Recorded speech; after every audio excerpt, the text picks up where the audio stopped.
Okay, welcome fourth graders to another voice thread here. We are on Chapter 6, Lesson 1, the Gold Rush. This entire chapter is about the statehood of California.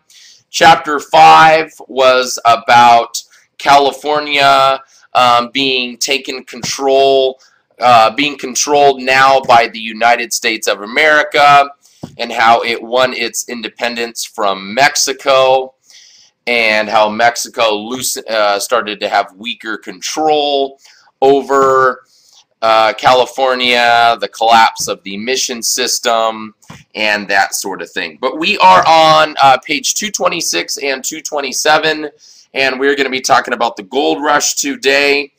Now, this is how it basically all started. John Sutter is his name, had decided to build a sawmill in Coloma, on the banks of the American River. He hired a carpenter named James Marshall and several other workers to build the sawmill. On January 24th, while digging at the site, the workers found a small nugget or lump. They tested it out, and they found that it was gold. Soon after a while, the workers stopped working and spent all their time looking for gold. In time, word of the discovery at Sutter's Mill leaked out, and a gold rush had started. Okay, so you can see a picture there of James Marshall. This is when word of the discovery of gold leaked out. Almost all of the 1,800 residents of San Francisco left to go to Coloma near Sutter's Mill. So this is Coloma. This is Sutter's Mill here below. Okay, now we are on page 228 and bound for California. Gold fever spread even more when the president, James Polk, announced the discovery. In a short time, about 90,000 49ers, fortune seekers, traveled to California. They were many of them were called 49ers because they came to California in 1849. As many as 1,000 African Americans also joined the gold rush. Some were free, but many of them were still enslaved because they came from the southern states of the United States, and in the South, many African Americans were still enslaved. Okay, there were three basic routes that you could use to get to California. Okay, the first one is this isthmus here. This isthmus, okay, that's this part right here. And an isthmus, and this is in your vocabulary, is a narrow piece of land that connects two larger land areas. So you can see this large land area and this large land area is connected by this isthmus here. Okay, so you could take the isthmus. The other way was to go around the tip of South America and then come up to California, but that was extremely dangerous. This trip was the longest, and it could take 3 to 8 months. A third route to California was all by land. So then you would basically be coming the same ways that we talked about, I believe in maybe chapter 4. No, chapter 5, when we talked about all the different early settlers, the wagon trails, the Donner Party. When we discussed that, they would have taken a lot of those trails. Okay, so they're coming along through here. This was extremely dangerous also. They had to cross deserts and mountain ranges. They also faced accidents, illness, and lack of food and water. So those are basically the three routes to get to California.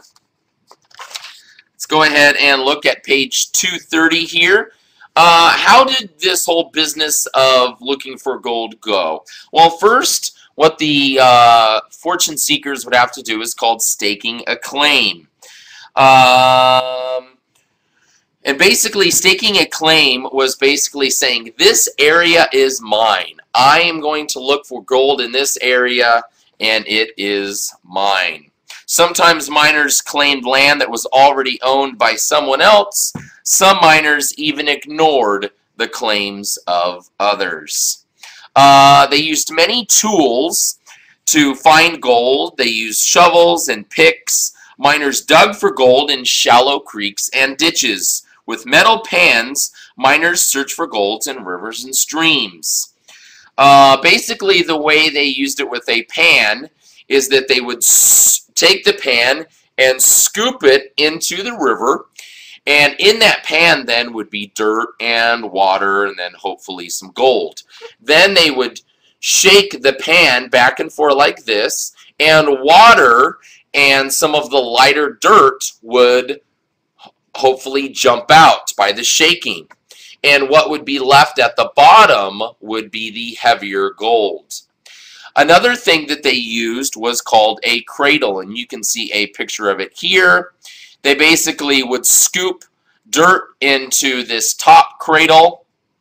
Then they would dump water into the cradle. The water would go rushing down, and it would fall into here. Right here, there is a filter, kind of like what your mom would use to filter spaghetti from water. And all of the small dirt and water would come through here, and all of the heavy stuff, like gold, would stay up here in the top. Okay, so that was the cradle. The other thing that they used to find gold was just panning, and that's going back and forth. Some of the different mining camps and towns, you can see them on here. The 49ers set up camps wherever they thought they could find gold. Life was extremely hard in these camps. They had little protection from rain, wind, and the weather. When they stopped working for the day, the miners in camps found ways of entertaining themselves. They would play cards, read books, play music, and sing songs, or just sit and talk. Now, many 49ers were lured to California by this supposed gold rush, okay, or this big finding of gold. There was a gold rush, but they got lured there because they thought there was all this gold. There were like these tall tales of finding huge nuggets of gold. In fact, however, few people got rich from mining for gold. In letters to her sister, there's this girl named Louise Clappe, who had moved with her husband from New England to the mining camps. She wrote about the truth of the gold rush. Here is what she said. "A man may work in a claim for many months," she wrote, "and be poor in the end. Or he may take out thousands in a few hours. It is a mere matter of chance." So this, I think, is kind of a true account of the gold rush. There was not a lot of gold found. Okay, here is some of the vocabulary that you're going to need to know. A 49er is a fortune seeker. They came in to California about 1849. An isthmus, we looked at this earlier, is a narrow piece of land that connects two larger land areas. And a claim is the area a miner said belonged to him or her. I want you to answer two questions from this lesson.